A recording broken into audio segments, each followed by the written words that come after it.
show you my toys. Hey everybody, this is D Hunter bringing you another action figure review. Today we're looking at the Neca Lab Escape Fugitive Predator from the film The Predator. This is of course continuing the line from the film The Predator. There's only one other figure that we're aware of, but I wouldn't be surprised if they eventually show us a couple more. So this is the third version of the Fugitive they made. You can see here it's in Neca's ultimate window box packaging. Here he is, his face shaped out of lightning in the city. The Predator, we've got sort of Predator triangle logo here. Features light up LED mask. Lab Escape Fugitive, ultimate action figure, ages 17 plus. Here's the top, just shows sort of a cross here on the city. The Predator on the side. Lab Escape, the Fugitive. Other side, pretty much the exact same thing. On the bottom, we've got a barcode as well as a bunch of credits. On the back side, you can see the actual figure. The Predator, Lab Escape Fugitive. Here he is with all of his armor off in a lab, trying to escape. Here he is with his shuriken, his mask off, and his alternate head with light up eyes. So this is in Neca's ultimate window box packaging. Velcroed shut, can open up. When it opens, you can see the figure posed up on the side. He's got his machine gun, just like the scene in the film. And then here we go, the actual figure. So you can see in the center here, we got the figure. Pretty much all of his armor is missing, just like the scene in the film. He comes with a damaged version of his mask, as well as an undamaged version. One of these is going to be an alternate head, and I believe one is going to be just a mask, but we'll confirm that shortly. Here's an alternate hand, two more alternate hands down there, and his shuriken, as well as his machine gun. So, with no further ado, let's open him up, see how he stacks up with other Predator figures, particularly other Fugitive figures. Alright, well now that we got this figure out of the package, here he is with all of his accessories laid out, and his accessories are pretty nice. He's got a completely different head with light up eyes. He's got a mask that's damaged like in the film. He's got 3 alternate hands, totaling 5. He's got a machine gun, and he's got his shuriken. But before we look at his accessories, let's take a look at the actual figure. So, first I notice his head. I like the way his mandibles are closed, his mouth. Really reminds me of the scene where he escaped. There's a part where he looks just like this. Totally shouts out Fugitive to me. We are going to get to compare this head with all the many different heads that the previous Fugitive came with. See all the different sort of options you have to display him. You can see he has no armor at the top. Looks really nice, like the detailing. Do notice there's no bicep cut up here. Almost looks like a skin body, like muscle. Just really like the way it looks. The detail's great. I think the detail's better than the original Fugitive from what I've seen so far. In the film, they let him keep his dignity. In the lab, he kept his shorts as well as these sort of shin guards and his netting.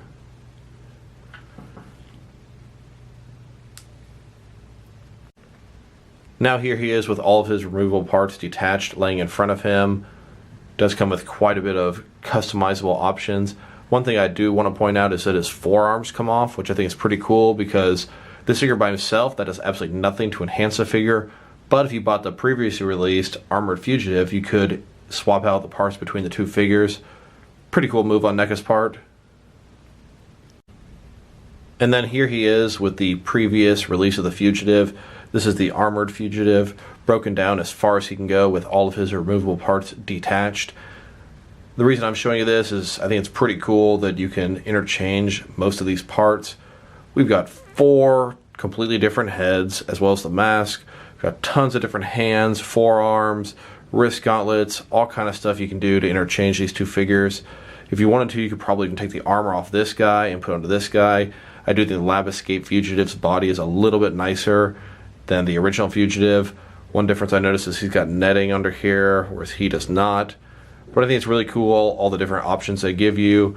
You could have this guy completely unarmored, finding his armor pieces, make a cool display like that, picking them up, attaching them little by little, and then turning into this guy. It's tempting to get another one of these Fugitives so you can have him completely assembled and have his armor detached on this table, just like the film. We'll see. Next, let's check out his accessories, starting with his hands.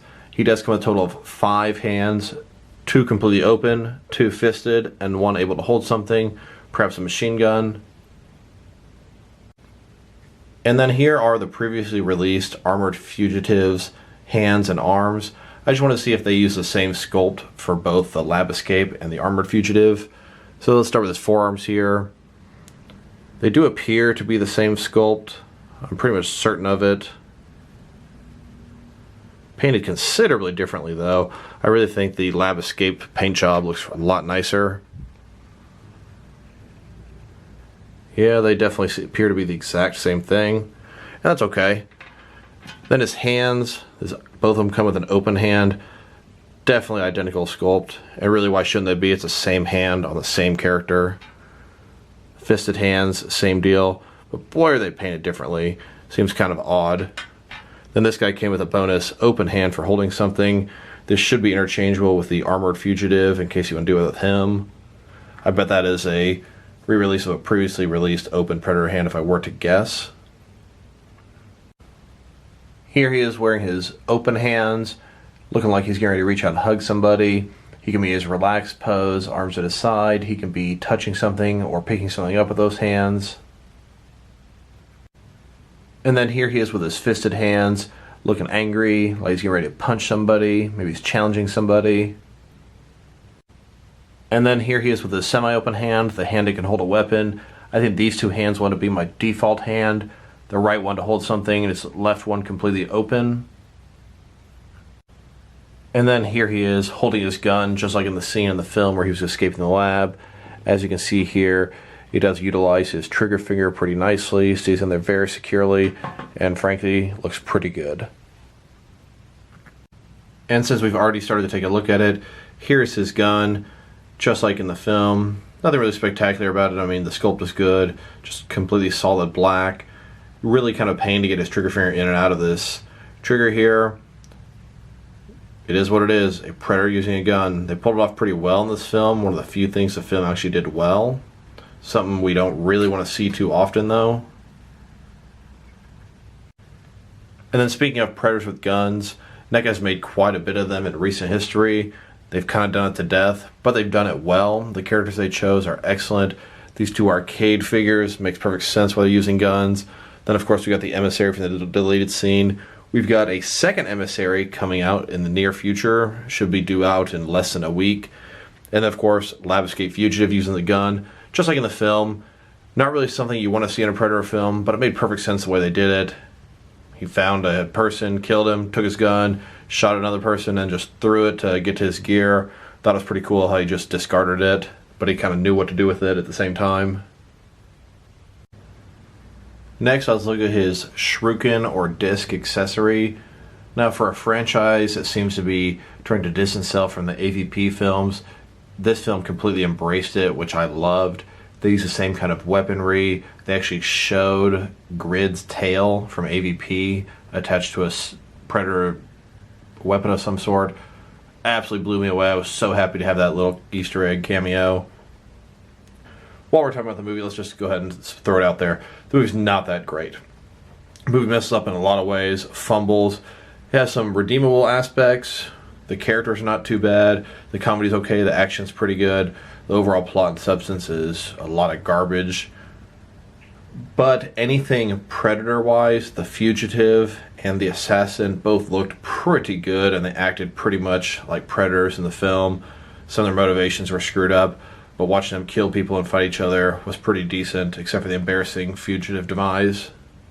So this thing here, as you can see, just solid silver, really nothing special going on there. And then here is the Lab Escape Fugitives disc accessory compared to all the different shuriken AVP style accessories that I have. Boy, I did not realize I had this many of them. The Lab Escape Fugitives is actually the least detailed of all of them, which is kind of amusing. I couldn't tell you what each one of these Predator figures came from. Obviously, the AVP Predators probably came with at least 4 of them. But I never bought any of the Predators twice from that era, so each one of these is from a unique, different Predator, which is kind of cool. And then here is the AVP style disc compared to a traditional Predator disc. And then here's Lab Escape Fugitive holding the disc.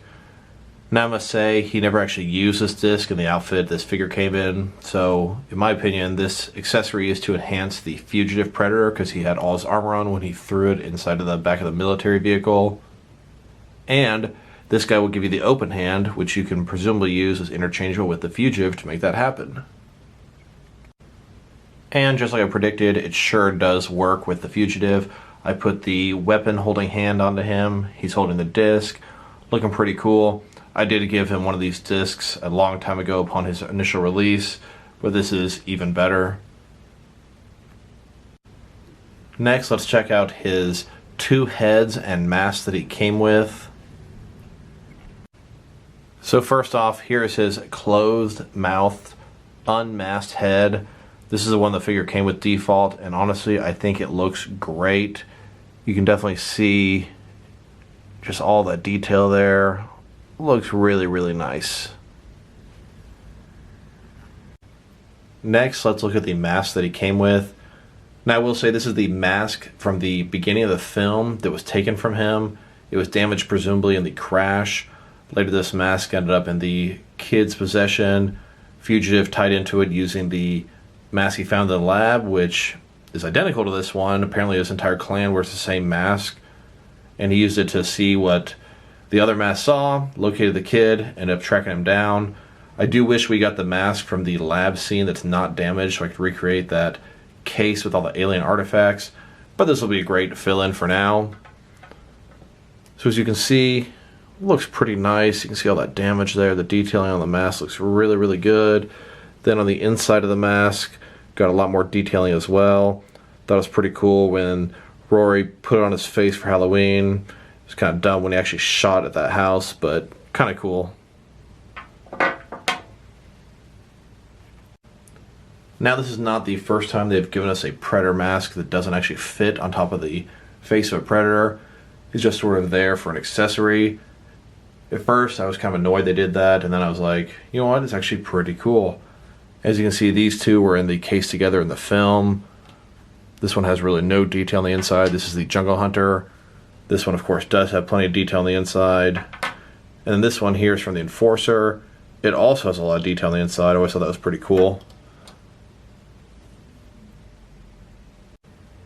Of course, this can make for a pretty cool scene, reenacting him picking up his mask, putting it on. Always did like that about these accessories. I went ahead and took this Bruce Wayne Diamond Select head and put it onto a Carl Walking Dead figure. Thought it might work good for Rory if I were to paint his hair brown. And then here he is as he's getting ready for Halloween, putting on that mask. Next, here is his masked head. This is supposed to symbolize the part in the film where he tried on his mask, his eyes lit up, and he was able to communicate with his other mask at the house. It looks pretty cool. Now, when I first got it, I noticed you were able to pull the tar part up. And boy, this is really weird looking. It's really strongly magnetized together, so it's not going to fall apart. You can see on the inside here, it's got a bunch of junk in there. You pulled a little plastic tab out to activate this thing working. Couldn't quite figure out how it turns on. Of course, if you need to change the batteries, they're in there somewhere. And it looks pretty decent. You can't even tell at all. To activate it, you press this sort of laser thing on his helmet, and his eyes light up. Looks pretty nice. Definitely works for that scene in the film. And then here's the light up head on the original armored Fugitive figure. I'm personally probably just going to pop this head onto this guy and leave it be so that I can have the Lab Escape Fugitive with his mask off on the display. Here he is with the lights completely off, looking pretty cool, pretty creepy. And then as you can see, here's the figure in the semi-dark with his eyes lit up. And then here he goes again with his unmasked, mouth closed head. Just wanted to show you this again before I popped on his open mandibles head from the Armored Fugitive. And then here he is wearing that open mouth head from the Armored Fugitive. I just love how these parts are all interchangeable, giving you so many different options for these figures. And then you sure can take the wrist blade gauntlets from the Armored Fugitive and put them on the Lab Escape Fugitive. Kind of have them in the middle of gearing up. Like I said before, it's tempting to get another one of the old Fugitive to take his armor off and kind of have it on display that way. Something I may do if I can get him for a decent price. Another one. I'm looking at the armor. I could probably heat it up and take it off, but it almost seems like I might have to cut it at one point. Really not one to do that unless I get another Fugitive, armored one that is. Now he does come with some pretty cool accessories, but one accessory I really wish it did come with would be something like this. This is the severed tail that came with the Toys R Us exclusive 2-pack Grid Alien from AVP. I've had it lying around for quite a while. I attached it to some random stick that I had. I should probably go back and use a Predator weapon. This is a pretty quick makeshift job. I actually used dental floss to tie it up. Really, really cool Easter egg in the film. Really think the Lab Escape Fugitive would have been nice to come with this item. And then of course I do remember the second display case having the Fugitive and Jungle Hunter masks inside of it. Now that we've taken a very in-depth look at his accessories, next let's check out the height of this figure. These Neca figures are of the 7-inch scale, but Predators are pretty large, so they're usually around 8 inches tall. This guy here looks like he's sitting at about 8 and 1/8 inches, maybe 8 1/4 inches from between those two heights. Pretty tall guy. Next, let's check out this figure's articulation. One thing I would like to warn you guys about is stiff joints. I tested all these joints out when prepping for this video, and his elbows sure had problems. I didn't want to push it. Only 1 out of the 4 elbow joints actually worked properly from the get-go. And I'm not going to fool for that trick again. I'm definitely using hot water before I move those joints. Now in order to free up the joints, it's really not a very hard process. For a figure of this size, I usually take this particular cup, fill it up with water most of the way, put it in the microwave for 3.5 or so minutes till it's boiling. Take it out here, take the figure, dunk them in one side at a time, let it sit there for, I don't know, 2-3 minutes, take them out, carefully test the joints. His plastic will be very soft and it will free them up. Then let them cool down before you keep messing with it, and with any luck his joints will stay loose. If not, repeat as needed. After this side I'll do the other side and everything should be hunky-dory. So now that we have freed up his joints, let's see what this guy can do. So of course his head, yes, it can go around. It can look down about that far, up about that far, which is pretty nice. His shoulders go out about almost 90 degrees, not quite. Got a little ball joint inside of there. All the way around, out, no problem. He's got double jointed elbows. I notice he has a swivel on the top part as well as a swivel on the bottom part. And then here is his elbow completely in. He can touch his head, cover his mouth, almost whatever you need him to do. Then he's got sort of an ab crunch here. He's got a ball joint inside. He can go forward and back. He can go from side to side. Really just do all kind of stuff in there. Then he's got another ball joint down here. He can also go forward and back and all the way around, giving this guy huge range of motion with his torso. Completely upright. He can look down that far and up that far. Pretty nice there. His legs, they go out about that far, not quite 90 degrees, but really close. Then go forward, about that far. Nice soft material here, does allow for him to move around. Goes back about that far. Can really go all over the place. He's got double jointed knees. They go back about that far. He's got a swivel at the top of his knee. Then his feet, of course, they can go up and down, side to side, and they can tilt a little bit.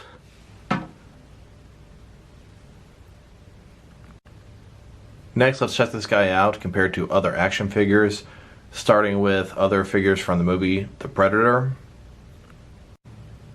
Here he is next to all the different Fugitive Predators they've released so far. We've got the Armored Fugitive, Lab Escape Fugitive, and the Thermal Fugitive. I don't really expect to see another version of the Fugitive in the future. unless it's perhaps a 2-pack or something like that. And then here he is next to Predator Emissary number 1. I bought 3 of these guys to make my own little platoon of militaries type Predators. I cannot wait for Emissary number 2 to come out so I can have a few more of these guys. I do remember a pretty cool picture that Neca posted of their 2 Emissary Predators sort of arresting Lab Escape Fugitive in a lab sort of environment. Might be cool to recreate with these guys. And then here he is next to the big boy, the Deluxe Ultimate Upgrade Assassin Predator. And I am using these 2 Terror Dogs from the Ghostbusters line to substitute the Predator Hounds that the Assassin had in the film. Honestly, I think these guys look better than the ones from the film and fit in pretty good with this Assassin. You may call me crazy, but I'm really digging this. That is something I would gladly not do if Neca would release those hounds, but they made it very clear they are not going to be releasing these hounds whatsoever. They didn't like the way they looked, the fans didn't like it, etc., etc. The way they looked wasn't that great, but the way they acted was even worse. Lobotomized him and he became friendly. Ugh, ridiculous. Now here's my complete collection of all the figures I have from the film The Predator. We are aware of one more figure coming out, that is the Emissary number 2. I'm looking forward to getting a few of those to complete the collection. Now we are not aware of anything else that Neca is making from that film, but I wouldn't be shocked if we get at least one more figure down the road. They've made it very clear they're not going to make the Predator Hounds, and I get it. They made it pretty clear they're not going to do any human figures, and I at least would have liked McKenna. I do think it's possible we might get the armored Predator Iron Man-esque suit from the end of the film, which is pretty stupid in itself, but it still looked cool. If they were to make that, I'd probably get a couple of them, but I would use them as actual Predators in suits instead of humans in suits. I think that's pretty stupid. Neca was asked about this, and they didn't say no, but they didn't say yes. They kind of left it vague. We'll see at San Diego Comic-Con next month if they're going to release one or not. Here I am reenacting the lab scene where they're experimenting on the Fugitive. This is while he's sleeping.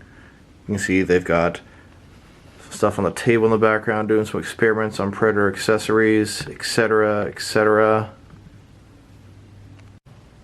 Next, let's check them out versus some other recent Predator releases.